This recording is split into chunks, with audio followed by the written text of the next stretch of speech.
కళ్ళు చూడకుంటే చాలు చెంపల్లో ఉన్న పింపుల్ నీ చూపే తాకిందంటే పువ్వుల్లో ఉన్న టెంపుల్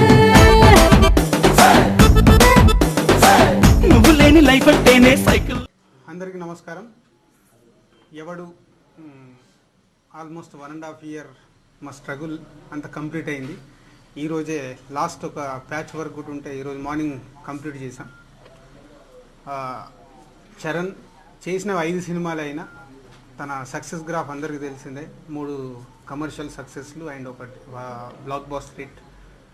సో అలాంటి చరణ్తో మా బ్యానర్లో ఈ సినిమా చేయడం డెఫినెట్గా మా బ్యానర్లో ఇప్పటివరకు వచ్చిన సినిమాల కంటే ఇది ఒక కమర్షియల్ యాంగిల్లో ఇంకొక రేంజ్లో ఉండబోతున్న సినిమా ఇది. అండ్ ఈ సినిమాలో is another highlight Allu Arjun, Arya, పరుగు రెండు తర్వాత తన ఈ బ్యానర్లో తన గెస్ట్ రోల్గా చేశాడు.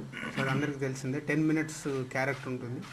సో ఇద్దరు చరణ్ అండ్ బన్నీ స్క్రీన్ మీద కనిపించే వాళ్ళ కెరియర్లో ఈజ్ ఫస్ట్ ఫిలిం. సో అదొక హైలైట్. సో వాళ్ళ కాంబినేషన్లో మేము చేసిన ఈ సినిమాకి వంశీ మేము ఇంట్రడ్యూస్ చేసిన డైరెక్టర్లలో కంటిన్యూగా 3 సినిమాలు చేసింది Vamsi. So last film Brindavanam 2010లో సక్సెస్ అయిన దగ్గర నుంచి ఈ సినిమా కథ మీద తను పడ్డ స్ట్రగుల్ అంటే ఒక డైరెక్టర్ ఎంత ఈ సినిమా విషయంలో స్ట్రగుల్ పడ్డాడో అది నాకు మట్టుకే తెలుసు. అంటే this film is out and out is a directors film. First shot నుంచి ఎండ్ వరకు it's a director point of వ్యూలో తను తీయాలనుకున్న షార్ట్స్ కానీ ఈజ్ ఎ టేకింగ్ కానీ అన్నీ ఎంతో ఇన్వాల్వ్ అయిన సినిమా. అంటే ఒక్కొక్క సాంగ్ డిజైన్ చేసిన విధానం కానీ అన్ని రేపు మార్నింగ్ షో చూసిన ఆడియన్స్కి ఒక ఫీస్ అంటే ఒక బ్యూటిఫుల్ విజువలైజేషన్లో ఉండే సినిమా.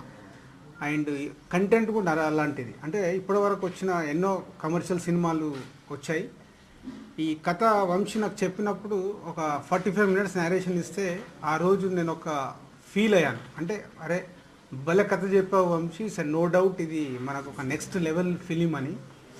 సో నో డౌట్ ఆ 45 minutes కథ విన్నప్పుడు ఏదైతే ఎగ్జైట్మెంట్ నాలో ఉండేనో స్టిల్ ఈరోజు కూడా లాస్ట్ డే షూట్ చేస్తున్నప్పుడు కూడా అదే ఎగ్జైట్మెంట్. ఈ సినిమా రేపు రిలీజ్ అయ్యాక డెఫినెట్గా ఒక ట్రెండ్ సెట్ అవ్వడానికి అవకాశాలున్న కంటెంట్ ఇది. సో రేపు ప్రేక్షకులు సినిమా చూసినప్పుడు ఆ ఫీల్ అవుతే డెఫినెట్గా మేము అనుకున్నట్టే ఈ సినిమా ఒక ట్రెండ్ సెట్ అవ్వడానికి అవకాశాలని. So it's a no doubt వంశీకి ఈ సినిమా ఒక నెక్స్ట్ లెవెల్ ఫిలిం. మా బ్యానర్లో Brindavanam, mister perfect, oh my friend, Seethamma Vakitlo అన్నీ ఒక ఫ్యామిలీ ఓరియంటెడ్ కంటిన్యూగా ఫ్యామిలీ ఓరియంటెడ్ యూత్ఫుల్ సినిమాలు తీస్తూ కంటిన్యూ సక్సెస్లో ఉన్నాం. ఎప్పటి నుంచో మాకు ఒక కోరిక అంటే మన బ్యానర్లో అన్ని సక్సెస్ సినిమాలు ఫ్యామిలీ సినిమాలు తీస్తున్నాము, బట్ ఒక కమర్షియల్గా బిగ్ సక్సెస్ కొట్టాలి అని. డెఫినెట్ ఈ సినిమాతో మా ఆ కోరిక ఎవడు తీర్చబోతుంది. ఫస్ట్ ఆఫ్ ఆల్ వచ్చిన మీ అందరికీ థ్యాంక్స్. రాజుగారు చెప్పినట్టు ఈ సినిమా ఒక స్ట్రగుల్ కన్నా కూడా డెఫినెట్గా July 31 తర్వాత మా అందరికీ ఒక మెమరీ, ఒక మంచి మెమరీస్ మాత్రం వదిలేస్తున్న నాకున్న ఫీలింగ్ ఇప్పుడైతే. అండ్ దీన్ని నేను ఒక్కనే కష్టపడలేదండి. దీనికి ఒక టెక్నికల్ టీం, రాజుగారు అన్నట్టు డైరెక్టర్స్ ఫిల్మ్ అని ఆయన ఎలా చెప్పారో నేను ఒక టెక్నికల్ టీం వల్ల ఇది సాధ్యమైందని నేను అనుకుంటున్నాను. The first thing I want talk about is Chiranjeevi గారు అండ్ చరణ్ గారు కాన్ఫిడెన్స్ నా మీద పెట్టి ఇంత పెద్ద ప్రాజెక్ట్ని నమ్మి బన్నీ కూడా ఈ సినిమా చేయడం అనేది నిజంగా బన్నీ కనుక చేసి ఉండకపోతే నిజంగా ఈ సినిమా ఉండేది కాదు. నేను ఆడియో ఫంక్షన్ రోజు కూడా చెప్పాను. So I really thank them a lot. ఎందుకంటే అదొక మామూలు డెసిషన్ కాదు వాళ్ళిద్దరు ఫస్ట్ టైం స్క్రీన్ మీద కనిపించడం అనేది. So from the bottom of my heart చరణ్కి అండ్ బన్నీకి I'm really thankful to them. ఆ తర్వాత చిరంజీవి గారి కాన్ఫిడెన్స్, ఎందుకంటే నేను చిరంజీవి గారి పెద్ద ఫ్యాన్ని. సో ఆయనకి వెళ్ళి కథ చెప్పినప్పుడు నాకు తెలుసు ఆ ఫీలింగ్ ఎలా ఉండిందో.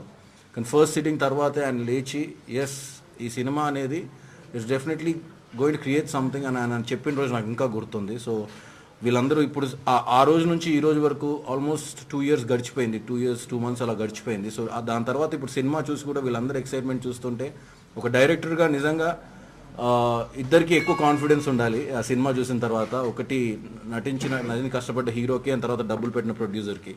సో వీళ్ళిద్దరూ చాలా హ్యాపీగా ఉన్నారు. I think that's what makes me very happy. And secondly I want to thank all the technical team who supported me in this. Ram Prasad గారి దగ్గర నుంచి మొదలు పెడితే everybody, my writers Abburi Ravi, Hari and Vakkantham Vamsi garu, and Vasu Varma garu who supported me throughout the film and everybody చాలా మంది ఉన్నారు. So ఇప్పుడు the whole technical team, నేను ఎవరైనా మిస్ అయ్యి ఉంటే ఐఎమ్ సారీ. బట్ డెఫినెట్లీ మీ అందరికీ July 31st రోజు డెఫినెట్లీ ఐ థింక్ అంటే ఒక మెగా ఫ్యాన్స్కి వీళ్ళకే కాకుండా ప్రతి ఫిలిం లవర్ కూడా I think this film will leave some surprises and some thrill అని నేను అనుకుంటున్నాను.